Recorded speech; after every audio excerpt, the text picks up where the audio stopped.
Well, hello everybody, and welcome to this webinar this afternoon. My name is Perez. I'm so glad that you're able to join us this afternoon to learn about portable to wearable. We're going to be looking at wearables as supports for executive functioning and daily living.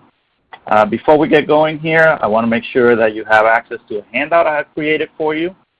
This is the address for it. It's bit.ly, bit.ly, / and then wearables access inclusion. And that's case sensitive. So make sure the W in wearables, the A in access, the I in inclusion, and so on are capitalized. And then also, if you want to, you can scan that QR code, and that should take you right to that handout. So that handout is going to have links to all of the items that I'm going to mention, all the devices, as well as the apps, so that way you don't have to worry about taking notes. You can do that if you want to, but again, you'll have access to all those resources. I've also included a couple of videos that I really, really show the impact of wearables on people who have different special needs. So for instance, there's one about Emma. Emma is a graphic designer who has a problem with her hands shaking, and so she hasn't been able to do her graphic design. And a team at Microsoft developed a prototype of a wearable that basically counteracts that shaking, and it's allowed her to be able to access her graphic design once again. And then I also have videos from Molly Watt, who is a deaf-blind web accessibility specialist. And she talks about how the wearable has really provided her with much better access and independence. So I was going to play those videos, but they probably would stutter a little bit on here. So instead, you can access them at your leisure through the handout. You can watch them at your own time. So again, I hope you had time to copy down the address for the handout. We'll also make sure you get that in the email. So what is a wearable? I want to begin with a quick definition, just make sure we're all on the same page. This is my definition, by no means the only one. I'm sure there are others out there. But for me, a wearable is any device on your body or clothing that has data collection and computing capability and the ability to connect with another device to share that data. So that connection is an important component because that data by itself doesn't really do much. It's the fact that we can make these connections. And so you can see on this image, that device could be a wristband that you use for fitness purposes, but also can give you notifications. It could be a wristwatch. It could be smart glasses, even though that area of the market has cooled off a little bit. And it could be clothing as well, or something that you wear on your shoes. That can track where you are, and that can be really helpful if you tend to wander. So here's a brief history. I'm not going to go over each of these, but I can go in and just highlight a couple. The GoPro, believe it or not, this version of the GoPro that I'm highlighting here has a 35mm film, so we've come a long way. We now have much smaller GoPros, and they use flash storage, so you're able to basically transfer those photos that you take, those videos, right into your mobile device, your iPhone, and you can edit them on there and then share it on YouTube or in a variety of different places. And then I want to highlight one of these devices is no longer with us. Rest in peace, Pebble. Pebble was a big success when it first came out on Kickstarter. Unfortunately, it was recently bought out by Fitbit, and it's not clear what they're going to do with the intellectual property they acquired from Pebble, but unfortunately, Pebble is no longer. It's part of Fitbit. Now, Google Glass was one of those wearables that made a big splash when it first came out. Unfortunately, in a way, our society really wasn't ready for the implications of Google Glass, more specifically issues related to privacy and the fact that people didn't want to be recorded by the wearer of the Google Glass. And there were other issues as well, like battery life and so on. But I want to highlight that even though Google Glass is no longer available as a consumer item, there are some dedicated applications for Google Glass. And this is a really cool one. It's called AIRA, or A-I-R-A. And it's a visual interpreter for the blind. What that means is that with AIRA, you basically wear the Google Glass if you're blind, and as you walk around, the Google Glass has a connection over the internet to an agent on the other side, and that agent describes what the Google Glass is seeing. And so the agent can guide you around. It can tell you what you're holding in your hand. It can tell you the signs that you're coming across. So it's really, really cool. And I had a chance to try that at the CSUN conference in California, which is one of the biggest conferences for this kind of upcoming technology. And so it was really cool that you had somebody who had a lot of training, the agent's well-trained in how to describe information in the environment to those who are blind. And so she was able to guide me around the block and describe everything that I was seeing. So that's a really cool application, and I see more of that happening. So I love that. Also, Snapchat has brought out a set of glasses that allow you to record video and take photos and then share them on Snapchat. And these are just a little over $100. And I think the success of these is that, well, number one, Snapchat had a very interesting marketing strategy, which was to limit the number that were available. And so that really created buzz around them. But also, if you think about the demographic for Snapchat and these spectacles, privacy is not so much of an issue for them. They've kind of grown up sharing quite a bit of their lives on Snapchat. So I think that's one of the reasons why we have a different result with Snapchat spectacles when they came out than with Google Glass. And then just within the last year or so, there are a number of other devices that have come out that I want to highlight real quick. These are the Vue, V-U-E smart glasses. You'll notice that the frames are a little bit thicker towards the back. That's because these glasses have a bone conduction headset built in. With bone conduction, the headphones don't have to cover your ears. You get the sound through the vibrations that are sent through the bones in your skull. And with the Vue smart glasses, you can use these bone conduction headphones to listen to music, to take calls, to get notifications. There's an example on their website where they're being used for turn-by-turn directions. So you can hear what the navigation app has to say when you get to a turn. And the other thing these glasses do is they track your activity. So it's essentially like having a Fitbit in your head, mounted on your head. Here's another one that I've come across, and I really want this one because I'm visually impaired and I like to do photography, but I have a difficult time aiming the camera sometimes. So what this is called a Pebble cam, and it's a small camera that you mount on your glasses. But what's neat about this is the camera doesn't always have to be mounted on there. You can take it off because it attaches to the glasses with a magnet. There's a kind of a slider or a metallic track on the side of the glasses. And when you want to use the camera, you attach it. When you're done, you take it off. And very much like the Snapchat spectacles, this takes sort of point of view video. So that could be you seeing your kids walking around. That could be some sort of video where you need your hands to be free. Maybe you're doing an instructional video demonstrating something to students, and so you want to be able to have your hands free while you're recording the video. So these applications are I think, really good examples of these smart glasses. This is a category that's kind of warming up right now, the hearables. The first one I want to highlight is the aftershocks. These are similar to those glasses that I talked about just a second ago. They're bone conduction headphones. And they were originally marketed at runners, which makes sense because when you're running, you want to make sure you can hear the music, but you also want to be aware of what's around you in the environment. And now it turns out that a lot of people with disabilities are using them. People who are blind like to use aftershocks because they can get the audio from VoiceOver, the VoiceOver screen reader on their device, while they can still pay attention to what's going on around them. And then there are people who are, for some reason, can't put headphones over their ears. Maybe they have allergies, or they, in some cases, they may not have fully formed ears. And so with these bone conduction headphones, there's another way that they can get that audio information. Gear One, this is fairly new. I would love to get a pair of these. They're around $300. As you can see, there's no cord. They basically fit neatly in your ear.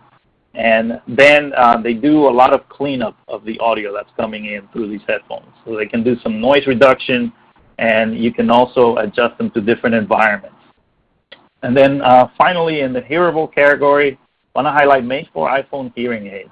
And these have a number of really neat features. The main one is that you can get audio from your YouTube videos, from your phone calls, from your music, sent right to the hearing aid.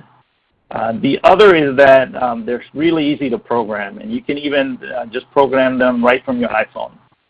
You can select different presets that have been configured by your audiologist. You can switch between those presets, even using geofencing. So when you get to a certain location, you can switch to a preset for, say, a busy restaurant. And also, one of the features that I love for the classroom is Live Listen. With Live Listen, what you can do is you can put your iPhone towards the front of the classroom near the instructor. Let's say you're in a lecture and you can't sit right near the front. You put your iPhone down on the table, and then these made-for-iPhone hearing aids can use the microphone on your iPhone to take that audio and send it over a Bluetooth connection. So you can sit in the back and still hear the audio in that lecture using your hearing aids. So lots of exciting stuff. The only problem is those made-for-iPhone hearing aids are fairly expensive, as are all hearing aids in reality, but they're even a little bit more expensive. Now, I also want to remind you that if you have a fitness device, something like a Fitbit or a Garmin, those devices allow you to usually set alarms. They allow you to get notifications.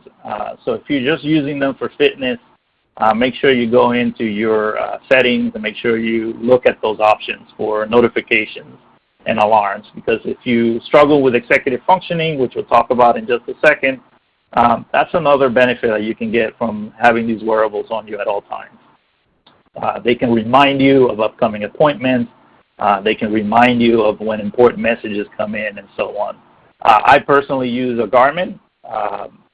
One of the things that I like about these fitness wearables is the battery life. It tends to be a little bit longer than a smartwatch because they're a little bit simpler, so that's something to consider. There's another category which I would call just notifiers because that's basically all they do.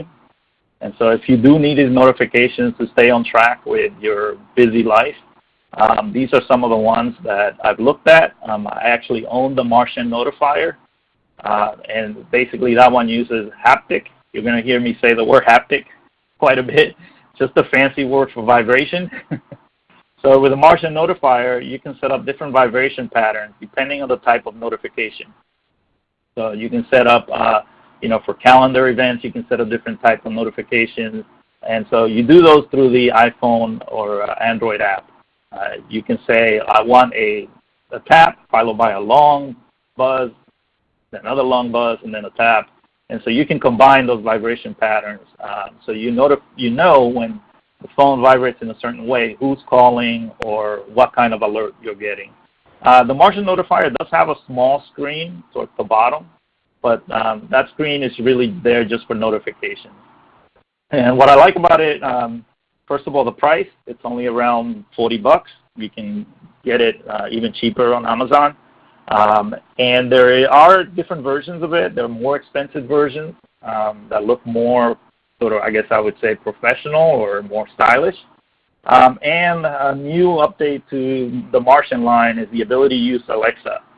And so now you can use your Martian watch to control Alexa, and through Alexa control your connected home. Chronos is pretty interesting. It's a small disc that you add to the back of your standard analog watch. And with that disc, it basically makes your analog watch into a smartwatch. You can get haptic notifications, so again, that's just vibration, but it also has LEDs built into it, so it can also flash different colors, depending on what kind of notification you're getting.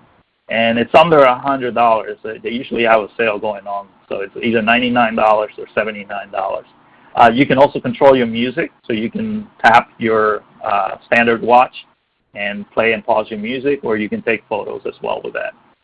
The Ditto at the bottom, you can wear it on a strap, or you can just clip it to your clothing. This is one that has been really helpful for people who are deaf. It uses just vibration to let you know when notifications come in. And so again, you don't have to wear it on the wrist strap. You can just put it on a lapel. You can put it on a belt. and get those notifications through haptic vibration. For those who struggle with staying on task or with focus, here are a couple of focus aids that you can use. The first is the Revive from Focus Labs, and that uses some sort of proprietary algorithm to every once in a while give you a notification and remind you to check with yourself to see if you're on task. And that's around $99. And then the Time Timer, if you're familiar with the Time Timer apps on iOS or on the iPad, this works in a very similar way. It basically just has a disc, colored disc, that will kind of decrease in size to let you know how much time has elapsed, how much time is left. So that's something that you can wear on yourself for that kind of information. Now, a couple of devices that I've had a chance to try out myself and I really like, these are specifically designed for the blind. The first one is the Dot Watch. With the Dot Watch, you get the time in Braille. So you'll notice that there's some Braille dots on the face of this watch. And then you can also get notifications in Braille.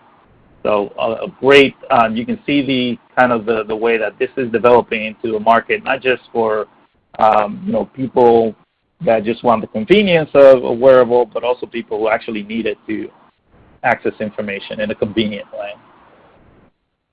And then this one is called a Sunu Band, and I had a chance to try this one. I am a white cane user. The problem with a white cane is it's really helpful with what's underneath you, like the floor, stairs, and so on. But it doesn't help you when you're coming across like an overlying branch or anything like that that's just in front of you. So the Sunu Band uses echo. So just like a bat or a dolphin, it sends out a echo signal, and then it measures the distance to your obstacle, and based on that distance, it uses different vibration patterns to let you know how far you are and also in which direction that obstacle. So just using vibration, you can get a lot of information about the environment around you. And then you can also get notifications, and you can also tell the time using vibration. One feature that they're coming out with is these tags. So basically you can attach these tags to items around your home, and then again, using that echolocation, the Sunu Band will let you know where they are. So if you misplace things all the time, this can be a helpful aid. Other thing that I use quite a bit is the object trackers. I use Tile, but there's a couple of them here on the screen. Tile is one of them. Tracker is another. I can't find small objects around my house. It's usually my wallet. And so I purchased a Tile. They have a number of different sizes. I have the bigger one. It's bigger, but it's thinner, and so it fit neatly into your wallet. And that has saved me quite a few times where I was running around the house with not a lot of time because I had to make a taxi or something like that. And I was just able to open up my smartphone, tap a button, and then my Tile started vibrating and playing a tone. And so using that tone, I could go and locate it.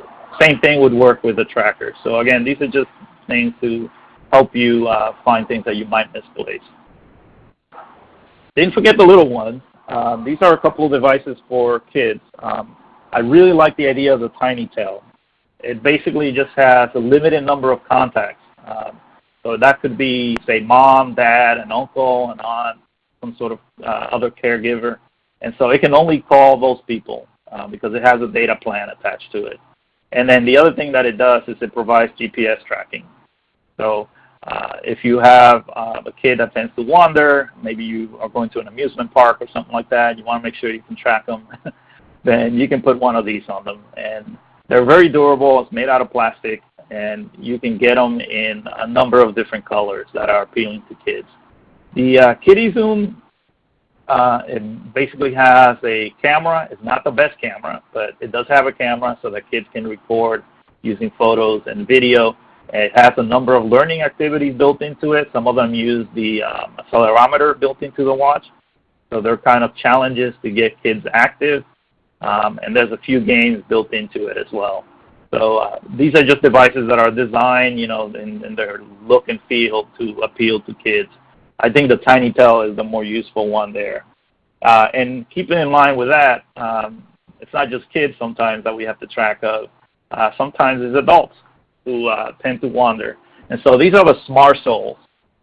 One of the things that I've heard from people that have parents that are in that part of their lives where wandering is a problem, they may have Alzheimer's and so on, is that they won't wear any of these wearables, right? And so that kind of defeats the purpose.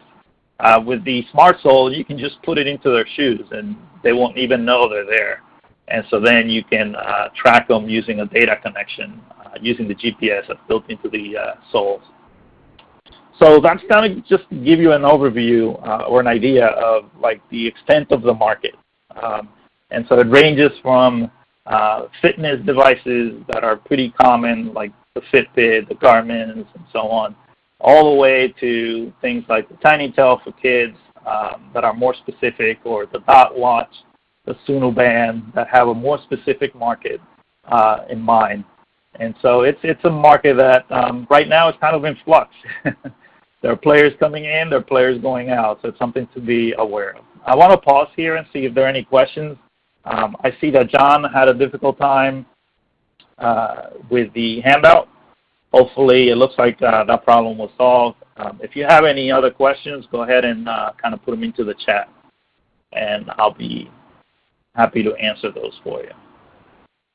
Plus, it gives me a chance to take a drink of water.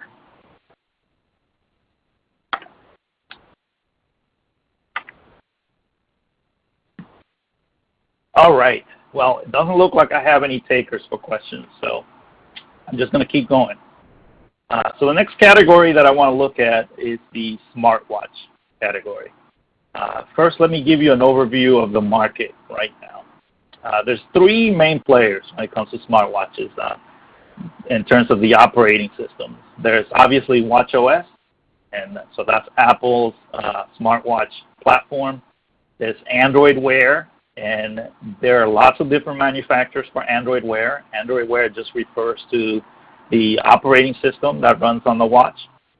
And another player is Samsung, which has its own operating system called Tizen. watchOS is currently at version 3.0, so if you have an Apple Watch, make sure you update. There's a number of usability enhancements within watchOS that just make the watch a lot more usable. And then Android Wear is at version 2.0, but that's just kind of starting to spread out as the updates get pushed out. Now, today I am going to focus primarily on the Apple Watch, and that's because that's the one I own. You can't own all of these things, or you'll go broke. So I had to make a choice. I went with the Apple Watch.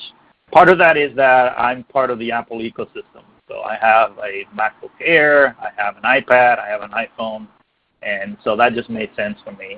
The Apple Watch has to be paired with an iPhone. It doesn't, even though in the latest version there's different models of it. There's a version 1, a version 2.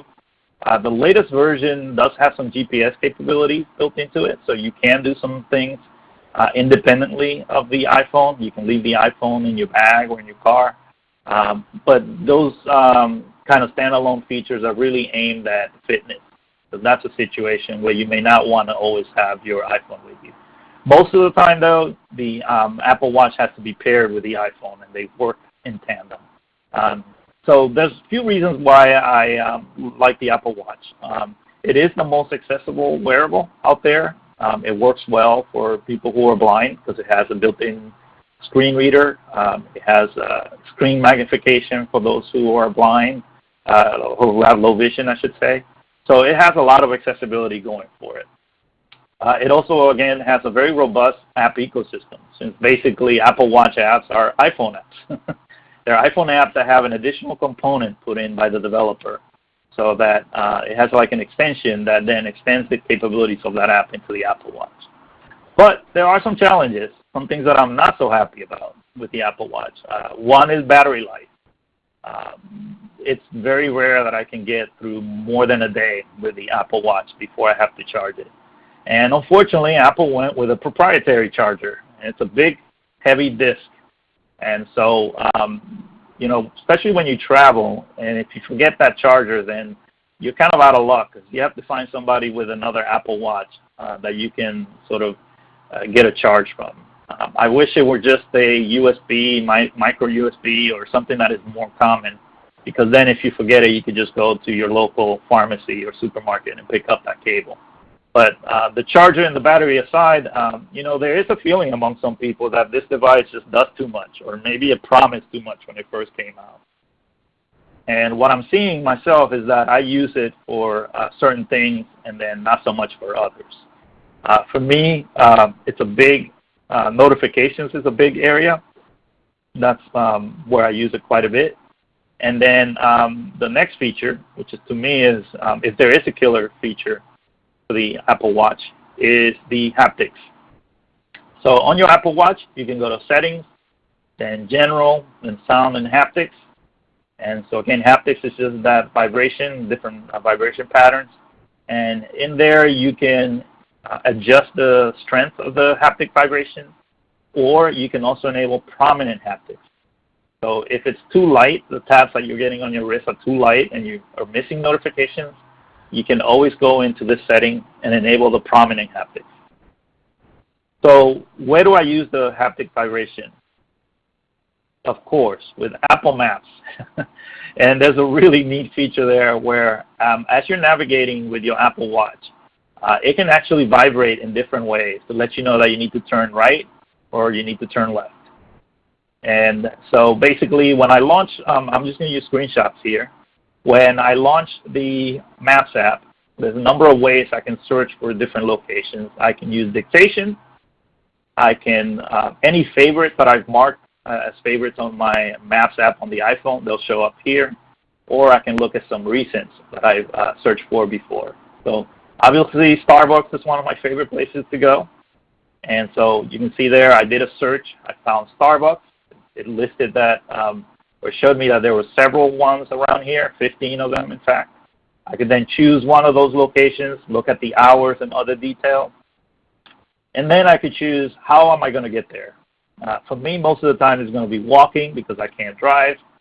It's a good thing that I can't drive, a good thing for you guys if we ever meet on the road.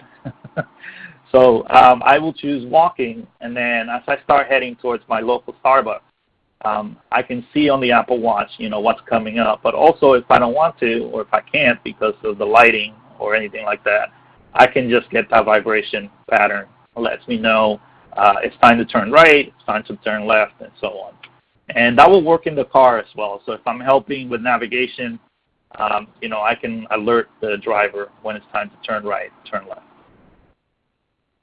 Now, a big feature here that has really made a huge difference in my life.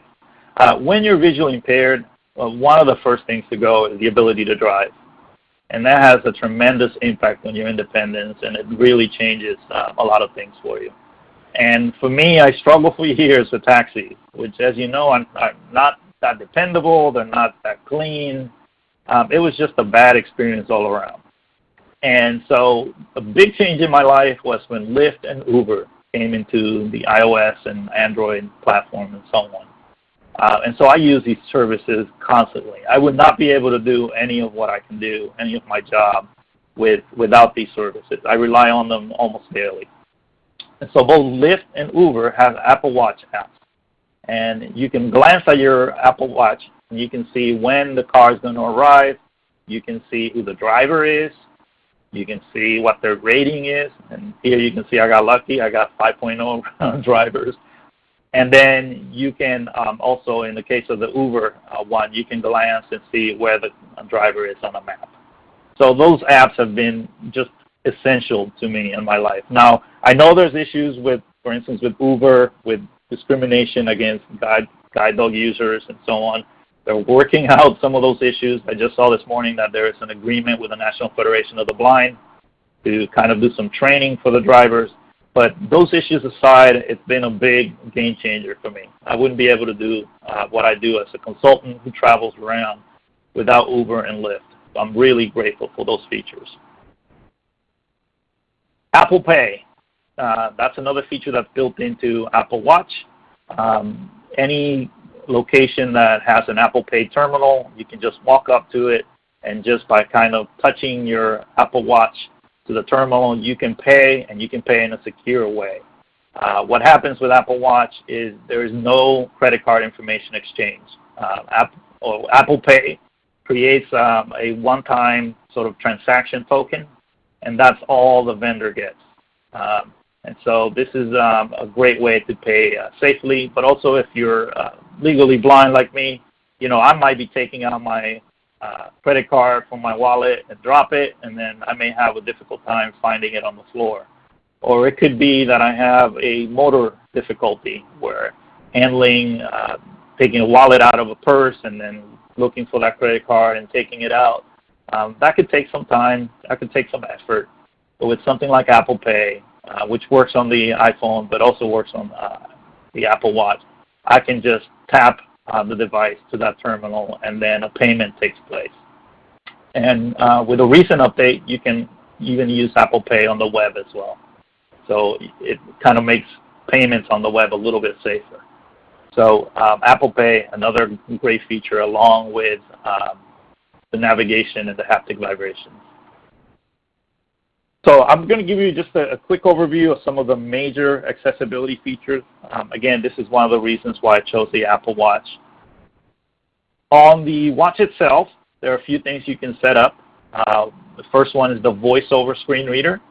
It's really easy to use. Once you turn it on, you can basically move your finger around on the screen and it will describe everything that's underneath your finger. It also has zoom, so if you have low vision, you can zoom in on items on the screen so that they're easier to see. You can remove the motion, so there is a motion effect when you go in and out of apps. That could be a problem for some people with vestibular issues, and so you can remove that animation to where you only see kind of a crossfade. And then on-off labels, you can see an example here where to turn on a feature or to turn it off, the only indication you usually get is just that it's green, it's lit up green. But if you can't see the color green, which a lot of people who are colorblind can't, then when you turn on and off labels, it puts a 1 and a 0 on that control. So that's another visual cue that you have that something's turned on or turned off. So what I want to do now is I want to give you a quick demo of these two features. If the screen sharing doesn't work, you can also visit a playlist that I put together on YouTube for different Apple Watch accessibility features, and it's at bit.ly/Apple Watch Access. And again, that's case sensitive, so you need to make sure you enter it exactly like that. And then you can watch these 4 videos that I put together to show you these features. So I'm going to share my screen real quick. Give me a second while I do that. You should see a camera and a mouse. I'm going to move that out of the way, bring the Apple Watch over. And first I want to show you zoom. And the way it works is you take 2 fingers. So let's see if you can see that right there. Take 2 fingers. You double tap on the screen with 2 fingers. Oh, let's try that again. And it will zoom in. So now that text is much easier for me to see. I can also use the digital crown. And what's nice with the digital crown, that's that button on the side, that round button. I can actually scroll by row. So that ensures that I don't miss anything. Every row is covered as I move using the digital crown. When I'm finished, I can take 2 fingers again. I can double tap, and it zooms out, and it shows me the 100% view. And there is a gesture also for adjusting the zoom level. I won't go into that. It's covered in the video.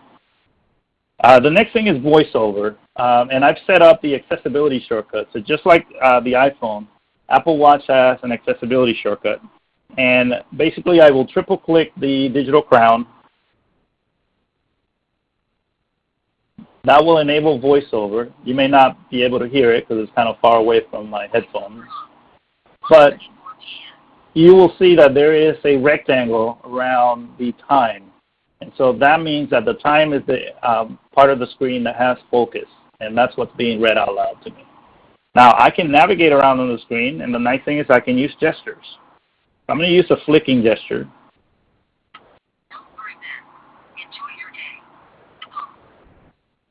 I can flick right to move to the next item. I can flick left to go back. And when I get to the item that I want to launch, that could be an app, that could be a control, I just take one finger and I double tap on the screen. It launches that app, and now again I can read all of the options on the screen. I can move my finger around, or I can use flicking gestures. So here I have lights that are connected to the internet. I can control them remotely, or in this case, since I'm home, I can control them at home. So I'm going to flick until I have the button selected. And then I'll double tap and I'll turn on my lights.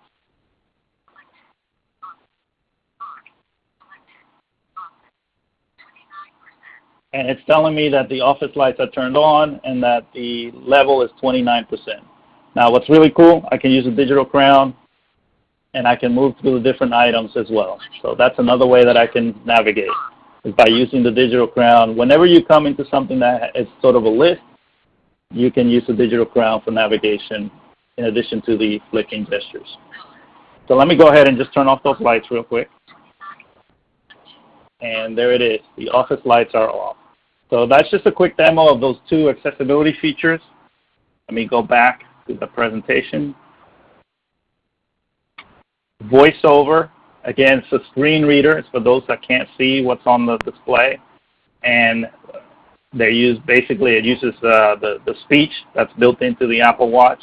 And then Zoom allows you to zoom in and out so that you can more easily see what's on the screen.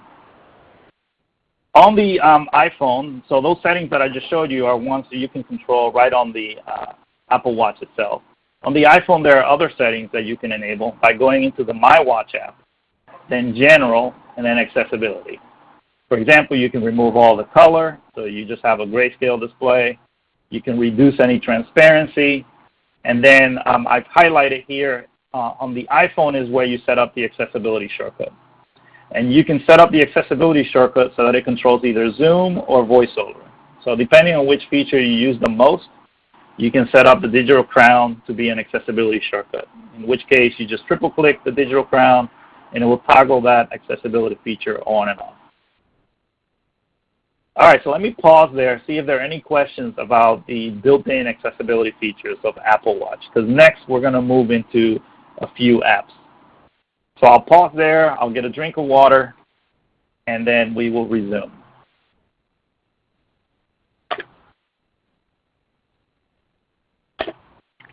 Either I'm doing well, let me know if I'm doing well, everything is clear, or you can do that in the chat, or you just had a heavy lunch and are feeling a little bit sleepy.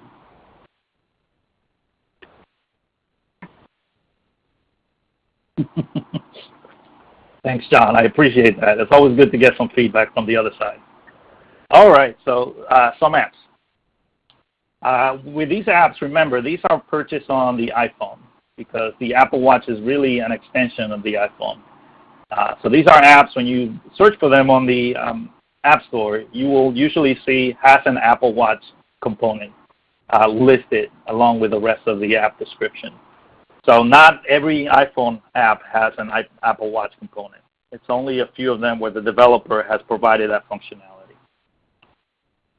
So the first thing I want to highlight, if you haven't updated to watchOS 3, here's a reason to do that. And both the first version of the Apple Watch, the Series 1, and the latest one, the Series 2, they both can be updated.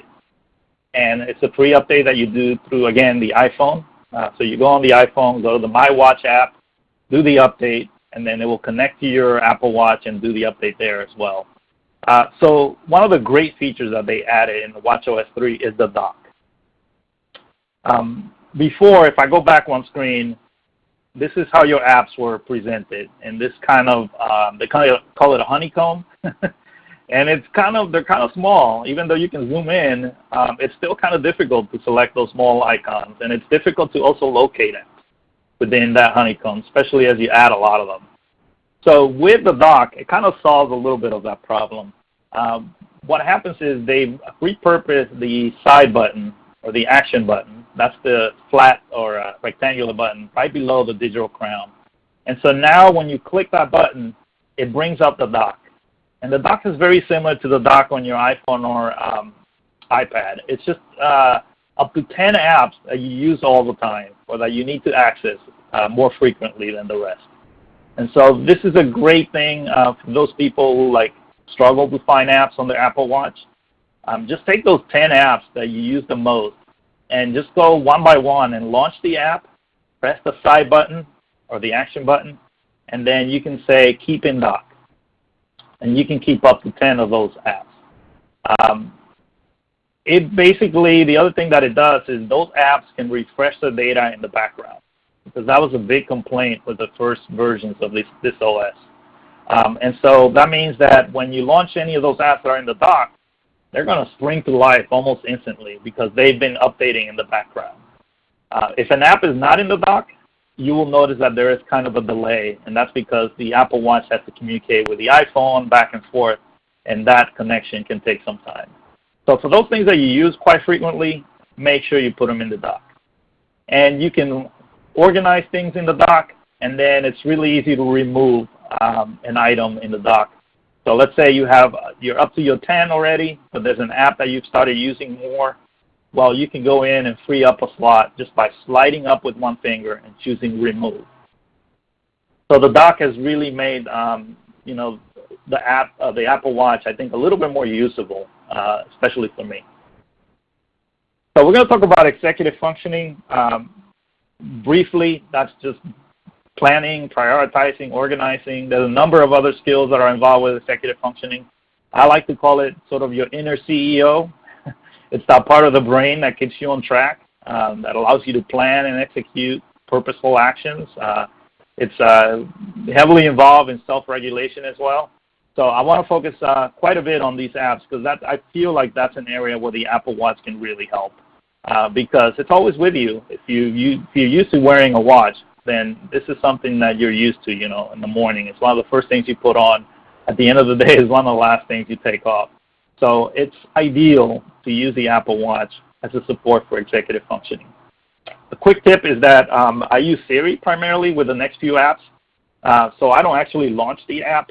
I just use Siri. And the way you launch Siri is you press and hold the digital crown, that round button, and then you'll see what appears to be like a waveform to let you know that it's listening, and then you'll use your Siri command. So with the next few apps, I will use Siri first, and then I'll only go into the app to see that everything has been created accurately for me. First app is timers. Timers are quite helpful if you need to kind of track how long you've been performing an activity or how much time you have left. Timers is one of the built-in apps, so you don't have to install that one. It comes installed by default. You can see you can start some preset timers, but you can also tap on custom, and then you can set a timer for whatever time you need.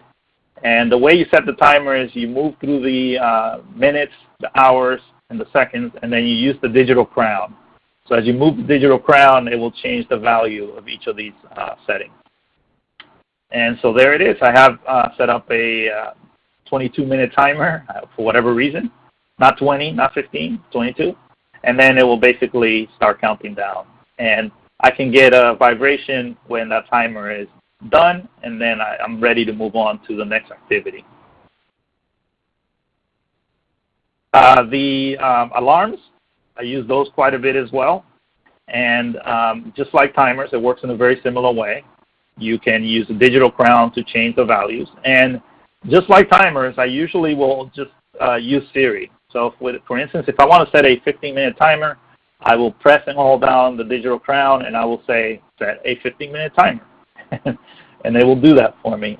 Well, with an alarm, I can say, set an alarm for 7:15, or wake me up in an hour. And it will go in and set that alarm. I can just go into the app to make sure that everything is working okay. And then the final one where I use Siri quite a bit is reminders. And this was not available originally on watchOS. This is something that they added. It's kind of an oversight on Apple's part because you've always had reminders on iOS. But with watchOS 3, they actually brought a reminders app to the Apple Watch. And so, again, I'll use Siri. I'll say, remind me to, and whatever it is that I want it to remind me about. And then it will say, kind of provide a visual confirmation of that. When it's done, I can go into the Reminders app and I can see how many to-dos I have to, on my list, and then I can check those things on and off. So this is a great way to create those checklists as a support using the Apple Watch. So those three, alarms, timers, reminders, are built in. The next one is an app. So it's a third-party app, and I swear by it. It's called Fantastical. I use it on iOS, but I've started using it on Apple Watch as well. What I like about it is that it combines the information from your calendar with the information in your reminders, and then it shows it to you in just one app. So in here you can see I can go into reminders, I can see my reminder, I can check it off. The other thing I can do is I can add a reminder. Now, an interesting or an important concept to understand here that I'm introducing with this app is the idea of force touch. So force touch basically means you can tap the screen to launch an app or to set something on and off or to check off an item. But you can also kind of force touch. You tap and hold a little bit more firmly, and then on a lot of these apps, it will bring up additional options. So for instance here, I can force touch, and that's how I access the setting for adding an event to my calendar. And with Fantastical, the way you do that is you use Siri. So Siri and force touch are probably the two ways that you're going to interact with your Apple Watch the most. Now, in my opinion, I'm not a big fan of force touch. The reason for that is you don't always know what's force touchable. It's kind of mystery meat navigation. Just like mystery meat, you don't know what you're going to get. With force touch, you just kind of have to, when you launch an app or if you read about it, then you'll know that force touch is available. But it's not always readily apparent. And then the next app that I use quite a bit is Do. And I use Do as opposed to like the other options for one reason only. It has a nag feature. The official name for it is auto snooze, but I just call it a nag feature. So if you have something like, let's say you need to take medication, and it could be that that notification comes through, lets you know take your medication, but you're one of those people that you may be really busy and you just kind of dismiss it, and then you'll go about your daily routine and you just forget that you have to take that medication. Well, in here, whenever you create a new item or a new reminder in Do, you can set this auto snooze. And so in this case, I've set one for 5 minutes. And until I go in and dismiss it, it's going to keep nagging me every 5 minutes until I do it. So that's my use case. It's with medication. I need to make sure that I take my vision medication. So I need to make sure that I don't skip a day. I need to make sure that that nagging feature is turned on. And you could probably find other uses for it as well. Just Press Record is a great app. It's available across different devices. On the Apple Watch, it's really simple. All it does is it gives you a big microphone icon. You tap that microphone, and then you can record a voice memo.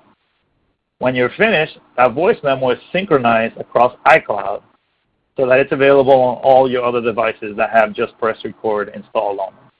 That could be an iPad, that could be an iPhone, that could be the Mac.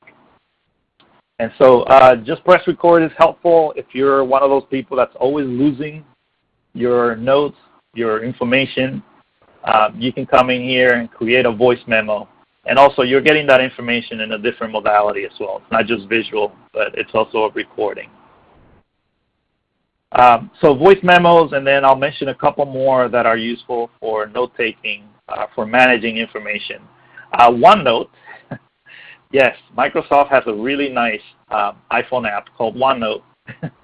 It's actually across a number of platforms that this is available. And so that's another thing that it has going for it, is that you can take these notes and you can access them from a variety of different platforms and devices. But with OneNote, you can use Siri to create a quick note. You can go in and you can access those notes right on the Apple Watch. The one thing that they overlooked on the OneNote apps on like the iPhone, the iPad, and so on, you can actually create checklists. But when you bring those into the Apple Watch, you can only see what's in the checklist, but you can't sort of check things off. So I hope that they'll fix that in an upcoming update, because that will make the app even more helpful, more useful. And then MindNode. MindNode is a content mapping app for iOS. And the Apple Watch component of it just lets you see your mind maps and any notes that are associated with any of the notes in that mind map. So mind maps or content maps can be really helpful for writing. So if you need to see an outline of what you're about to write, it could also be a helpful support, like if you want to see a checklist of the things you need to accomplish. Of course, you can't check them on and off. Just like with OneNote, MindNode does have a checklist capability on the iOS app, but it doesn't work on the Apple Watch side of things. But you know, at least you have that visual that shows you, oh, these are the 3 things that I need to do at this moment in time.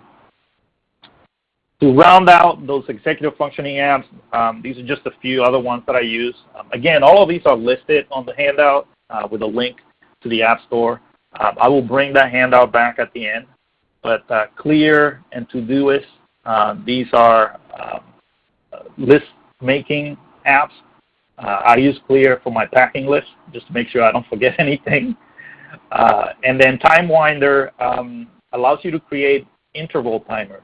And so that could be used for fitness, but it could also be used for productivity. Timewinder already comes with something called a Pomodoro timer. With Pomodoro, and I put a link to that on the handout, it's a productivity technique where you kind of work for 25 minutes, then you take a 5-minute break, and you do that a few times, 3 to 4 times, and then you take a longer break. So it kind of spaces out things and makes it a little bit more manageable, especially if you struggle with staying on track, staying focused. You can break up your work into these more manageable chunks, and so that can be helpful. So I encourage you to look up Pomodoro. Now, I do a lot of writing, so I kind of adjusted the Pomodoro technique. I do 50 and 10. So I do 50 minutes and then take a 10-minute break, and I'll repeat that 3 times, and then I'll take a lunch break or something like that. I just need those longer blocks of time for writing because it takes me a while to kind of get focused and get started. Now, for those of you who work with adults who have autism or related disabilities, this is a couple of handy tips that I learned from Jamie Knight. If you don't know Jamie Knight, you should follow him on Twitter. It's at Jamie Knight, and he describes himself as an autistic web developer. I believe he works for the BBC in the UK. And so these are a couple of tips that he uses to kind of keep himself on track during the day. First, he uses different watch faces. And on the Apple Watch, you can set up multiple watch faces, and then you can flick left or right to kind of swap them out. And so he'll have different watch faces for different parts of his day or different activities. So essentially, we're creating a visual schedule using the watch faces. So he'll have the Mickey Mouse one for play, and then a more simple one with fewer distractions, and that's the extra large one. So you have the added bonus that it's much easier to see. And then in the morning, there might be a series of tasks that you need to perform. And so you can configure these watch faces to include something called complications. And complications is a horology term. It's basically anything other than the time that's on your watch face, whether that's a digital watch face or an analog one. And so you can see this one for his morning one. He's got all the things he needs for his day getting started on that morning watch face. And then the other thing that I thought was kind of a neat tip is he creates these audio playlists where it basically his own voice will tell him, like, you need to do this, and then you need to do that. So each of those is a short recording, and then they're all brought together into an audio playlist. And so he can play that playlist through the Bluetooth headphones that connect to his Apple Watch. And so that's just another handy tip that I wanted to share with you that I learned from Jamie Knight. I didn't forget about Android. I don't use Android, so I'm not as well-versed with it, but here are just a few apps that do similar things to the ones I just covered for the Apple Watch. Todoist, as I said before, it's available on multiple platforms for creating checklists and to-do lists. Google Keep is a great note-taking app on a variety of different platforms. But again, if you have Android Wear, it's a natural fit there. And then the Wear audio recorder, and this is a third-party app that allows you to create short voice memos on your Android device. With Tizen, the latest Samsung watch is the Gear S3, and there are a number of built-in options. You have built-in alarms, reminders, voice memos. Instead of the digital crown, you kind of use this ring around the watch face as your navigation aid there, or control. So you can do a lot of the same things to support executive function with alarms, reminders, and so on. And then there's a third-party app called My Task, which allows you to use the Samsung Gear in conjunction with your Android phone to manage your to-do list. I found the pickings, the app options for the Tizen to be really slim, so that is something to keep in mind. That's one of the reasons why I went with the Apple Watch, is that there are a lot of existing apps already out there that have an Apple Watch component. All right, so executive function, as I said, I think that's a really nice use case for the Apple Watch. Here's another one, which is communication. I don't think any of you are going to go out and get the ProLoco To Go app just for its Apple Watch component. But if you already own the ProLoco To Go app, which is fairly expensive, then just know that there is an Apple Watch component to it. And one of the things that was added in watchOS 3 is that there is now some basic text-to-speech built into the Apple Watch. And so in here with ProLoco To Go, you get a few preset phrases for like quick phrases that you can use for communication. When you select one of these, they're actually going to be shown upside down. And the reason for that is that you will kind of angle your wrist so that the other person can see what you're trying to communicate. So that's why they're upside down. Now, if you do a force touch, so again, that's a firm touch on the screen and a hold, you can go into a phrase builder. And in there, you can create your own phrases by selecting from a number of categories. And then you can display that on the watch face, like I did here. I want to go home. And then also, if you tap on the screen, it can actually say it out loud using text-to-speech. So it's not meant as a robust communication system. It's just there for quick phrases that you might need to use in everyday conversation. The ProLoco for Text companion to ProLoco To Go, which is more for adults and people who are literate already. It also has a folder where you can save some of your phrases so that they're available on the Apple Watch, and it works in a similar way. All right, so we're almost running out of time. I want to mention just a couple of things here. I use my Apple Watch quite a bit for home automation. So if you have any Apple products that use the HomeKit standard, I showed you that when I was demonstrating VoiceOver. One of the things that I control are my lights. So with the Apple Watch app or with Siri on the Apple Watch, I can turn my lights on and off. I can dim them. I can change the color. So there's a lot of home automation that's available, again, through a device where you don't always have to take out your phone.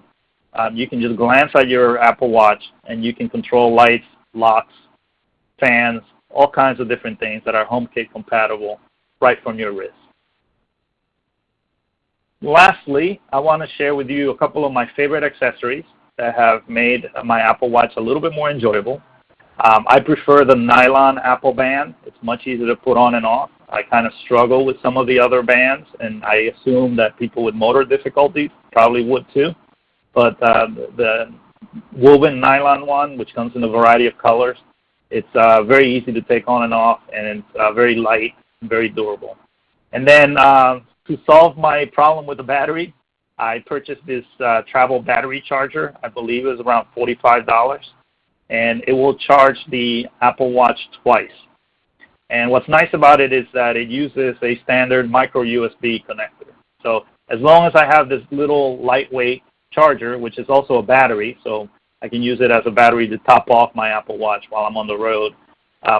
If I forget my charging cable for the Apple Watch, as long as I have this battery, I can plug it in using any standard micro USB connector. All right, so let me just share with you, lastly, a couple of resources.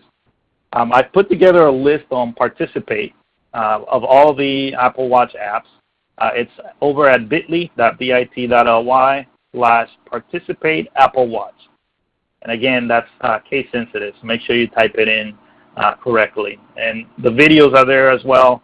But the other way you can access a lot of these resources, I'm going to bring up the handout as well and see if you have any questions for me. So here's the handout. Hopefully you are all able to access that. If not, let me know. We will include it in the follow-up email as well.